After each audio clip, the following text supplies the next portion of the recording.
France Bleu Lorraine craque pour l'émission Sur ma route, sur Moselle TV et Vosges Télévisions. France Bleu, votre radio en Lorraine.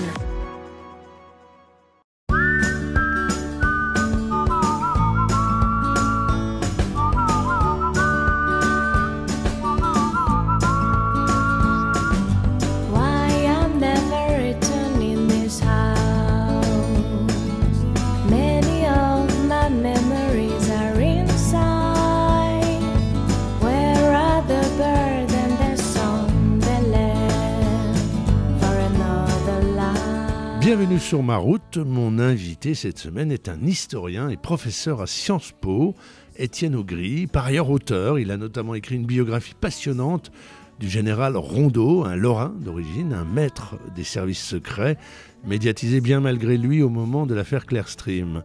Plus récemment, Étienne Augry a dirigé un livre collectif sur ces personnalités qui opèrent une volte-face dans leur vie. C'est le cas très connu de Jacques Doriot, passé du communisme au nazisme, mais on connaît moins le cas du spinalien Robert Chantriot, glissant d'engagement socialiste et franc-maçon vers le fascisme. Et cette partie du livre est écrite par Alexandre Lomont, professeur d'histoire-géographie au collège de Thaon-les-Vosges, qui nous rejoindra en fin d'émission et nous accueillera dans un lieu rarement ouvert aux caméras, le temple maçonnique d'Épinal.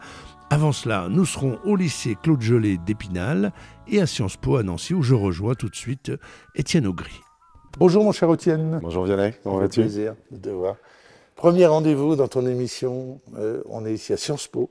Ça fait sérieux tout de suite, hein. Sciences Po, on est Sciences Po Nancy. Et on est tout près de la maternité régionale Adolphe Pinard, juste à côté, qui me rappelle des souvenirs. Sans doute, lointain. Un mot d'abord sur Sciences Po. Tu enseignes à Sciences Po. Tu es professeur d'histoire-géographie en anglais, donc c'est très particulier. Un mot quand même sur Sciences Po Nancy. Sciences Po, on s'imagine Paris, mais en fait, il y a plein d'antennes en province. Alors c'est précisément Sciences Po Paris, campus de Nancy. Donc ici, on est en fait dans un site qui est rattaché à Sciences Po Paris. Et il y en a beaucoup d'autres, il y en a au Havre, à Poitiers, enfin un petit peu partout, qui sont dédiés à une aire géographique particulière. Donc ici, on est plutôt sur le campus européen, au départ très franco-allemand, hein, c'est un campus qui a une vingtaine d'années, et avec cette orientation très européenne qu'on retrouve précisément dans les langues d'enseignement, l'allemand bien sûr, et l'anglais, qui est la raison pour laquelle on a fait appel à moi ici à Sciences Po Paris, campus de Nancy. Un mot avant qu'on parle du premier livre. Cette fresque-là, là on est dans une des salles de Sciences Po, je l'ai dit. Cette fresque-là, elle a quelle signification? Ça représente quoi? C'est une fresque que moi je trouve très intéressante, même si elle est en train de s'abîmer parce qu'elle n'est pas spéciaalement protégée. Elle date du début des années 1950, à l'époque où ce bâtiment-là était l'École nationale supérieure de géologie, dont on voit le logo ici. Voilà. Et donc ici c'était l'école de géologie. Et puis à l'époque, il y avait déjà le fameux 1%. Quand on construisait un bâtiment, il fallait des œuvres artistiques. Et donc, on a demandé à un artiste, je crois que c'est Hilaire dans ce cas-là, de faire cette fresque. Hilaire, c'est ça. De faire cette fresque que moi, je trouve intéressante parce qu'elle permet de montrer que dans les années 50 ici, comme dans beaucoup d'autres endroits, on est encore à l'époque où la France a des colonies et on retrouve ça très nettement ici avec ce géologue en formation dans la forêt tropicale avec son casque blanc colonial et puis derrière lui ces messieurs qui sont pas très vêtus, qui ont l'air d'être à son service et qui sont bien entendu qui représentent sans doute des Africains de l'Afrique coloniale, donc de l'Afrique tropicale plus exactement. Donc je trouve que c'est intéressant et ça m'arrive régulièrement de venir ici avec des étudiants pour leur dire en fait quand on parle de la colonisation, on ne parle pas forcément de quelque chose de lointain, déjà dans le temps et aussi dans l'espace. C'est-à-dire que toutes les institutions d'enseignement ici à Nancy ou beaucoup de lieux nous rappellent finalement ce passé colonial de la France. Parfois, on met ça un peu de côté. Toutes les statues, voilà, je pense à Blandan en particulier, qui est bien sûr lié à l'histoire de la conquête de l'Algérie. Donc ça, c'est quelque chose qui, moi, m'intéresse en particulier. J'imagine, et puis là tu me sers la question sur Jules Ferry, qui est un Lorrain, qui est un Vosgien, et qui est associé au colonialisme. Alors lui, c'est pas l'Algérie, mais je crois que c'est la Tunisie et le Maroc. Et l'Indochine, beaucoup. Et l'Indochine, l'Indochine, c'est là qui tombe. Ferry Tonquin. Mais juste un mot, aujourd'hui, Ferry on dit c'est le père de l'école laïque, gratuite, obligatoire, etc. C'est le colonialisme. Qu'est-ce qui reste dans les mémoires de Jules Ferry finalement? Je pense que les gens, en tout cas, il est présent dans les programmes scolaires pour cette action scolaire importante, mais on a aussi souvent dans les manuels d'histoire son fameux discours sur justifiant la colonisation et les différents aspects de la colonisation. Donc c'est pas, je pense que c'est quelque chose qui est assez connu, même si parfois on a une vision très partielle, très incomplète. Quand tu parles de Jules Ferry, tu parles du Lorrain, moi je pense à la statue qui est à côté de la mairie, à Saint-Dié, qui est très intéressante parce qu'elle met en avant ces différents aspects de son action. Vrai, et on voit précisément, et c'est pour ça que je trouve que c'est très intéressant de travailler sur les statues, qui peuvent être problématiques, mais qui nous permettent d'apprendre des choses par leur présence, pour autant qu'elles soient expliquées, contextualisées. Et en fait, Jules Ferry, c'est ces deux aspects-là. Et pour lui, c'était tout à fait compatible. Aujourd'hui, bien entendu, on n'a pas la même vision des choses, hein, et on voit bien que on n'est plus, heureusement, dans une époque où on peut justifier la colonisation. Mais à l'époque, sous la Troisième République, ça paraît normal de mettre en avant ces choses-là. Et je pense que Ferry incarne bien cette contradiction, finalement, qui est au cœur de la République, qu'il est resté pendant longtemps. Et puis il n'était pas le seul à défendre l'expansion coloniale. On se souvient de certains discours de Victor Hugo, y compris. Il n'était pas le seul, et même si à l'époque, il était contré par Clémenceau, qui lors du débat à l'Assemblée, avançait d'autres arguments. Clémenceau, formidable Clémenceau aussi. Il faut qu'on parle de ton livre. Alors le premier, parce qu'on va en parler d'un second, Philippe Rondeau, maître espion. Alors Philippe Rondeau, c'est un personnage, je ne sais pas quel adjectif lui coller en priorité, mais mystérieux, extraordinaire. C'est un enseignant en tout cas. Et tu me disais, quand on a préparé cette émission, qu'il est né ici? Il est né ici, le 5 octobre 1936. Il est né à la maternité régionale Pinard, peu de temps après sa création, puisque la maternité ici a été créée, je crois, en 1929, à peu près dans cette période-là. Et donc lui, il n'avait pas spécialement d'attache avec Nancy, puisque ses parents se sont rencontrés au Liban. Sa famille est un peu originaire de partout, quelques connexions avec Toul. Au moment où il est né, son père est en caserne à Épinal, donc ils habitent Rutière à Épinal. Mais son grand-père maternel habite rue Lionneau en face, et en fait il est important à ce moment-là parce que ses parents ont eu du mal à avoir des enfants qui naissent dans des conditions à la pointe de la médecine de l'époque, et donc c'est pour ça que la famille préfère que sa mère accouche ici à Nancy. Je pense pas qu'il passe beaucoup de temps dans sa vie à Nancy, même s'il vient voir son grand-père ici. Je pense qu'il aura passé un petit peu plus de temps à Épinal, un peu plus de temps aussi en Bourgogne. Et en tout cas, bien sûr, c'est un personnage complètement inclassable, mystérieux par profession, par goût. Mais en même temps très médiatique sur la fin de sa... On parle beaucoup de lui à la fin de sa carrière. Voilà, les grands faits d'armes de Philippe Rondeau, c'est quoi? Qu'est-ce qu'on peut dire pour le résumer? Alors, si on laisse de côté l'affaire Clearstream, qu'il a projeté en pleine lumière, mais quelque chose qu'il ne recherchait pas, les grands faits d'armes de Philippe Rondeau, c'est d'avoir été une des figures majeures du service action du SDEC, l'ancêtre de la DGSE, dans les années 60, années 70, jusqu'en 77.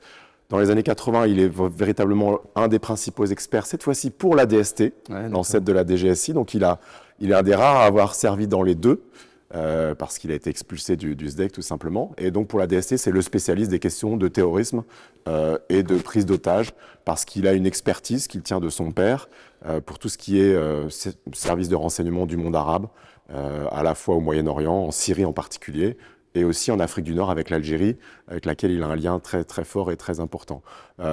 Et son principal fait d'armes dans tout ça, c'est les libérations d'otages, les négociations avec Abou Nidal, et puis l'arrestation de Carlos, le terroriste, en 1994 au Soudan. C'est lui qui va le repérer à Khartoum, c'est lui qui le ramène.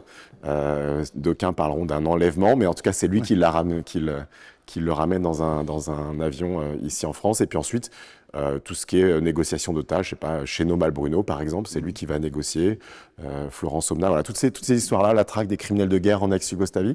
Donc en fait, beaucoup d'affaires très différentes pour lesquelles il ne recherche véritablement pas la publicité et la lumière, mais il va quand même... Qu'il va connaître, comme tu l'as dit, en 2006 au moment de l'affaire Clearstream. En tout cas, on recommande Philippe Rondeau, maître espion par Étienne Augris, aux éditions Novice. Novice Nouveau Monde, c'est ça?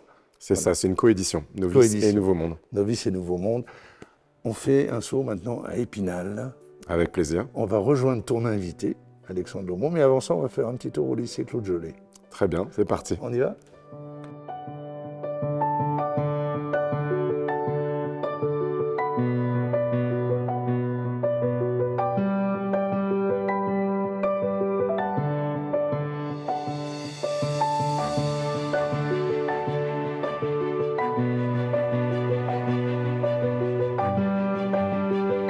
Alors Étienne, on est au CDI, c'est comme ça qu'on dit, document d'information, documentation et d'information du lycée Claude Gelée. On est arrivé à Épinal. Ça y est, ça y est, on est arrivé.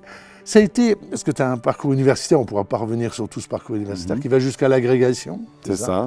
Et tout de suite après, tu es professeur ici. Alors oui, les premières, voilà, il y a une année de stage et puis j'habitais à Nancy à l'époque et j'ai été nommé au lycée André Malraux de Remiremont, premier poste à partir de 2003. Qu'on appelait Béchamp. Béchamp, voilà, les gens utilisaient encore le terme à l'époque un petit peu. Et puis j'y suis resté 6 ans. C'est là que j'ai appris mon métier. Et j'ai eu beaucoup de plaisir à enseigner là-bas à Remiremont. Et puis comme j'habitais toujours à Nancy, et puis ensuite à Vézelise, un peu plus proche d'ici, du coup j'ai eu cette possibilité de venir enseigner ici au lycée Claude Gelée à Épinal. Et puis j'ai passé quelques belles années aussi en descendant la Moselle, encore un petit peu plus.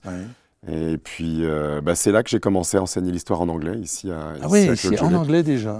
En section européenne. Donc voilà, j'ai eu beaucoup de plaisir à travailler avec justement mes collègues d'anglais. Je vais citer Gérard Remy, qui était un de mes bons collègues prof d'anglais, qui est maintenant en retraite.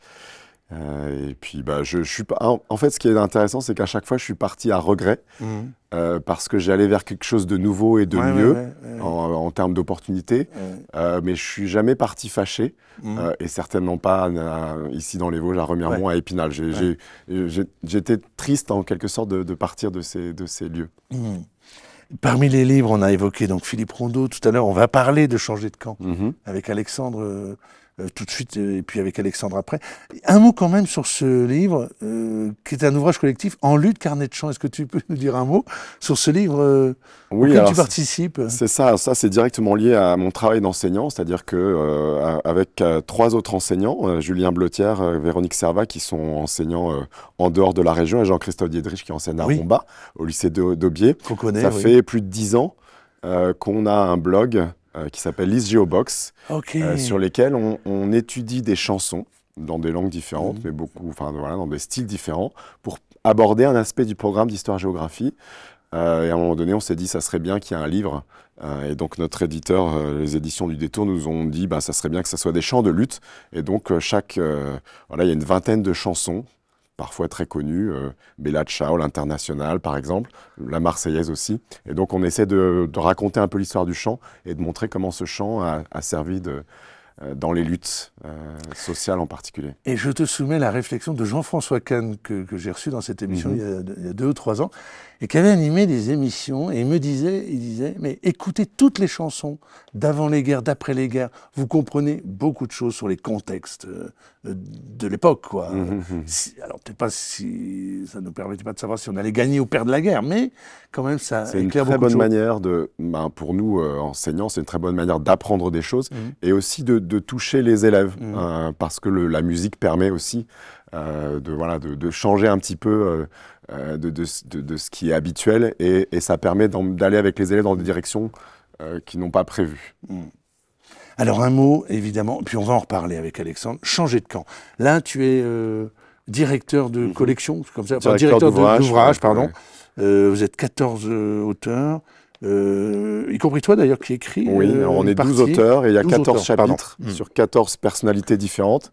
Et on s'est intéressé à des personnalités du XXe siècle français qui, pour des raisons très différentes, à un moment donné, ont changé de camp, c'est-à-dire sont partis de l'extrême gauche vers l'extrême droite ou la trajectoire inverse. En tout cas, à un moment donné, se sont posés des questions, et souvent dans des temps de crise importantes, typiquement l'année 1940, la guerre d'Algérie, les années 30, voilà, c'est des moments qu'on a voulu on a voulu se pencher sur ces moments de crise et comment ça pouvait avoir un impact sur des trajectoires individuelles. Et cette articulation entre l'individuel et le collectif, c'est ce qui nous a intéressé d'explorer à travers cet ouvrage collectif. Alors toi, tu écris sur un cas tout à fait exceptionnel et qui est passionnant, c'est Jacques Doriot, qui lui passe du communisme au nazisme, hein, puisqu'il termine SS. C'est le cas extrême, effectivement. Il est numéro 2 dans les responsables du Parti communiste dans les années 20 et jusqu'au début des années 30. Et il va créer son propre parti, le Parti populaire français, dont on parlera sans doute avec Alexandre. Et il rentre dans la collaboration et il meurt, en tout cas, il ne meurt pas dans les combats, mais il meurt sous l'uniforme SS. Il intègre la SS à ce moment-là. Donc il a vraiment, c'est le cas le plus marquant de ces 14 personnages. Quelles sont très rapidement avant qu'on rejoigne Alexandre, les principales raisons de ces basculements vers un camp totalement adverse? C'est très variable et ça peut être très personnel, ça peut être lié à des blessures personnelles, ça peut être lié à des formes de jalousie, ou ça peut être aussi des choses beaucoup plus pratiques, beaucoup plus terre à terre, mais il y a la question de l'ambition, bien sûr, qui anime certains des personnages, mais c'est pas toujours le cas finalement. C'est pas forcément le cas dans ces 14 parcours qu'on étudie. C'est-à-dire ils prennent beaucoup de risques. Et c'est pas juste de l'opportunisme, c'est une prise de risque avant tout, en espérant obtenir autre chose. Ok, on va continuer d'en parler tout de suite. On va rejoindre Alexandre Lomont. C'est parti. On y va.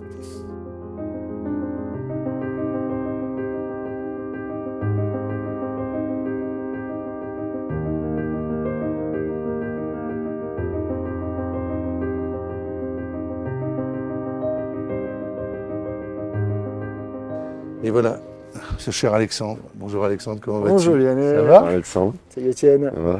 On est ici devant le temple maçonnique. C'est rare, hein, on va entrer dans le temple tout à l'heure. Merci de nous y accueillir, c'est très rare. Un mot quand même tout de suite sur les francs-maçons. Parce que des fois on sait très vaguement ce que c'est, les gens désignent des choses, puis il y a aussi beaucoup de clichés, de fantasmes qui circulent autour des francs-maçons. C'est quoi? C'est un courant de pensée philosophique? Comment on explique ça? Si on veut savoir ce que c'est la maçonnerie, on a toute une littérature qui existe depuis le XVIIIe siècle. En fait, c'est d'abord une expérience personnelle. Ça peut être considéré comme une spiritualité par certains, avec pour d'autres un engagement nécessaire qui en découle. C'est d'abord un espace de rencontre entre des gens qui viennent pas forcément des mêmes milieux, des mêmes horizons, même s'il faut être honnête, ça recrute surtout dans les classes moyennes et les classes moyennes sup. Il faut être honnête, mais c'est quand même des perspectives avec des gens qu'on ne fréquente pas, avec lesquels on peut échanger, et cela sous le sceau du secret. C'est ça. Et ça, c'est vraiment fondamental, parce que ce secret qui est très mal compris, c'est un moyen de dire librement ce que l'on pense, ce qu'on ne pourrait pas forcément dire dans son milieu professionnel, dans sa propre famille. Et ça, c'est quelque chose qui est profondément libérateur. Qui est essentiel chez vous. Et puis certains prolongent ça par un engagement sociétal, pas en tant que franc-maçon, c'est en tant qu'individu, mais c'est une forme de prolongement de leur engagement. Alors, Alexandre, il y a une initiative qui a été menée à Épinal, je crois, qui s'appelle Vivre Ensemble, non? Oui. On dit un mot, ça, c'est pas secret, c'est des liens entre la franc-maçonnerie et un certain nombre Alors, de... ce ne sont pas des liens directs, c'est-à-dire que c'est l'exemple typique de prolongement. Vivre Ensemble a été créé sur l'initiative du maire d'Épinal après les attentats de Charlie. Ah oui, d'accord. Et il avait demandé à ce que différents courants de pensée puissent se rencontrer. Des catholiques, des juifs, des protestants, des musulmans, des agnostiques, des athées. C'était ouvert à de nombreux acteurs. Chacun vient en son nom propre et pas au nom de l'institution dans laquelle il milite ou il est représentant du culte. Et c'est vraiment un espace de dialogue qui existe maintenant depuis bientôt 10 ans. Et ça, c'est quelque chose qui a permis à chacun de créer des dialogues. C'est étonnant, nous vivons tous dans la même ville, mais nous ne nous fréquentons pas, nous ne nous connaissions pas. Et l'intérêt, c'est d'avoir mené des projets dans un lycée, à la maison d'arrêt, à l'hôpital. D'accord. Donc l'idée, c'est d'avoir cette prolongation. Alors c'est difficile, c'est pas toujours évident, mais voilà, bientôt 10 ans, Et je trouve que c'est une superbe expérience. Et ce n'est pas une association, c'est pas chapeauté par la ville. Ça fonctionne en réseau. Les gens viennent. C'est à sortent. vivre ensemble, comme le nom l'indique. C'est ça, vivre ensemble. Ok, Alexandre. On va poursuivre notre conversation à l'intérieur, puisque tu nous as gentiment proposé d'aller visiter. On te suit, et puis on poursuit la conversation.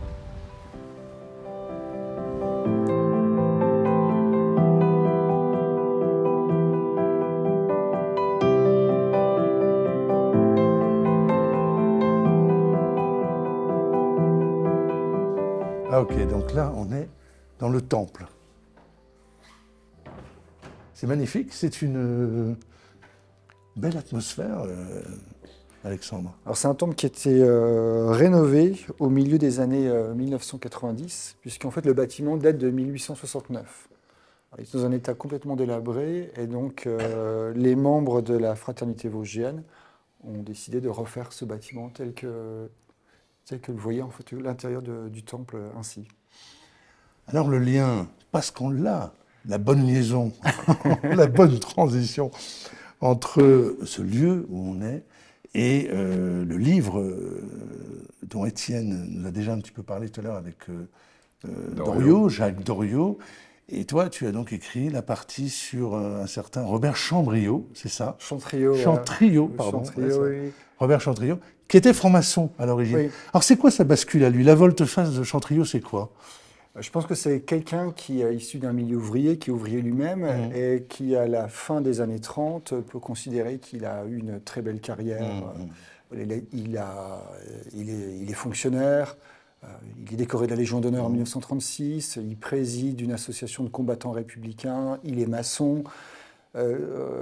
Probablement que pour lui, en fait, il arrive au fait de sa gloire, et à partir de 1938 essentiellement. En fait, ce qu'il croit être son interprétation des événements qui ont lieu, que ce soit la question du Front populaire, la montée du fascisme, il pense que ces interprétations sont partagées par les milieux dans lesquels il évolue. Et il se rend compte notamment au sein du Grand Orient de France comme du Parti socialiste que sa position, en fait, elle est minoritaire. Et il a l'impression d'être quasiment trahi de l'intérieur. D'ailleurs, en août 1939, il démissionne du Grand Orient de France. Et ensuite, il y a la période de la guerre. Mais la bascule, en fait, elle se fait avant le déclenchement du conflit, quasiment un an avant. Et ce qui est comme un autre personnage de l'ouvrage. Hein. Ce n'est pas forcément la guerre elle-même qui va créer une césure. Parce qu'il faut quand même rappeler que on le sait moins, mais que les francs-maçons sont pourchassés par le régime de Vichy, par les nazis, etc. C'est pas, on parle des juifs, on parle des tziganes, on parle des homosexuels, etc. Mais il y a les francs-maçons. Les 4,5 de la France, pour Maurras, c'est ça. Les francs-maçons font partie de ces Les francs-maçons, les métèques, les protestants.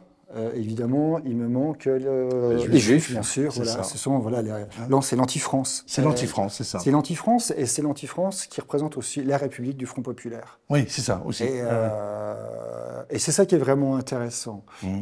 Donc voilà, Chantriot, il fait partie de ces gens qui ont en même temps quitté la maçonnerie, mais qui, par leur passé maçonnique, ont été également dénoncés par Vichy. Donc il s'est trouvé dans un entre-deux extrêmement inconfortable, entre 40 et 42. Et comment ça se termine, son histoire? Ça se finit par un procès à la Libération et 11 mois de détention préventive. Et on découvre tout ça dans l'ouvrage. On évoquait tout à l'heure avec Étienne la construction de l'histoire, la construction aussi d'un cours, l'enseignement de l'histoire. Vous êtes jeunes tous les deux. Il faudrait que je le place à un moment, ça. Vous êtes jeunes tous les deux. Mais vous avez vu quand même évoluer l'enseignement de l'histoire. Est-ce que c'est plus compliqué aujourd'hui? Parce que j'ai cette impression-là, moi, vu de l'extérieur, que vos étudiants ont accès à tout. Alors, professeurs en collège, professeurs en lycée à Sciences Po, qu'en fait, ils ont accès à tout, à plein de sources. Est-ce que vous êtes parfois contesté? Est-ce que c'est plus compliqué aujourd'hui? Peut-être que justement, notre métier, il a changé aussi par rapport à ça. C'est-à-dire que puisque l'information est partout disponible, partout accessible, il faut qu'on les aide. Il faut qu'on les aide à faire ces recherches-là et à identifier quelles sont les sources qu'on peut utiliser ou pas utiliser. Moi, j'ai jamais eu l'exemple d'avoir été contesté dans mon enseignement, mais peut-être parce que notre position a changé aussi et que finalement, il y a toujours ce besoin d'histoire de la part des élèves, besoin de comprendre. Voilà, ils voient des choses, alors ils voient beaucoup de choses sous une perspective peut-être trop proche avec les réseaux sociaux en particulier. Donc nous, on essaye de leur donner une autre chose, une autre, non pas une autre interprétation, mais de leur donner un peu de recul et leur permettre de mieux comprendre aussi les enjeux de notre société qui sont toujours d'actualité. Le grand public ne sait pas forcément, c'est compliqué. Par exemple, je vous livre une réflexion, il y a des faits du 16e, 17e, des fois on voit qu'il y a encore des différences d'analyse entre historiens. Et donc l'histoire se construit de façon extrêmement complexe et finalement, est-ce qu'on peut dire que l'histoire se construit perpétuellement ? Le récit de l'histoire, hein, on est bien d'accord. Oui, c'est la base, c'est-à-dire que on est historien et on vit dans un temps et on va interroger le passé, on va poser au passé les questions qui sont les nôtres actuellement. Donc chaque époque va interroger les périodes du passé. Tu parlais du XVIe siècle, voilà, on peut revenir au XVIe siècle à des périodes différentes et on ne va pas avoir les mêmes problématiques, les mêmes points d'interrogation. Et puis bien sûr, il y a la recherche historique, elle progresse et c'est très normal et même très sain que chaque historien qui reprend un sujet différent va pouvoir découvrir des nouvelles choses, va apporter de nouvelles choses. Ça ne veut pas dire que n'importe qui peut dire n'importe quoi, si je puis dire. Et précisément, la formation d'historien, le métier d'historien, pour parler de Marc Bloch, qui a écrit là-dessus, l'apologie pour l'histoire ou métier d'historien. Il a écrit plusieurs ouvrages, justement, dans lesquels il fait son métier d'historien médiéviste, mais il a aussi écrit sur ce qu'il voyait à son époque. Et ça, c'est... Voilà. Et il a écrit pas sur les règles, mais sur la manière dont on doit se faire attention à comment aborder un sujet pour pas se fourvoyer, pour pas se tromper. Oui, parce qu'Alexandre, en montant ici, autant que j'ai piqué ça à côté de tes affaires, c'est le Marc Bloch, c'est à dire absolument. Marc Bloch au Panthéon, ça t'inspire quoi? Est-ce que tu dis c'est enfin, est-ce qu'il fallait, qu'est-ce qu'il dit finalement aux Français aujourd'hui, Marc Bloch? Je trouve que c'est un personnage qui est emblématique à la fois d'un parcours d'historien, mais aussi un parcours républicain. J'avoue que c'est probablement le seul modèle que j'ai. Ah ouais. Le personnage vraiment qui m'inspire le plus par son travail d'historien, et ça rejoint ce que disait Étienne. Bloch, c'est un des premiers, mais il n'est pas le seul, avec Lucien Febvre par exemple, à considérer que l'histoire n'est pas que politique et qu'elle n'est pas que nationale. Donc il va faire du comparatisme avec d'autres pays, et il va introduire les sciences sociales, la sociologie, l'anthropologie. Science ouverte, quoi. Et ce qui va faire que ça va aussi changer les points de vue. Le même événement va être vu de manière différente. Et ça, c'est très intéressant. Merci à tous les deux pour cette émission qui était très agréable. On a beaucoup parlé d'histoire, mais c'était le but. Merci Étienne, merci Alexandre. Merci Lionel. Merci.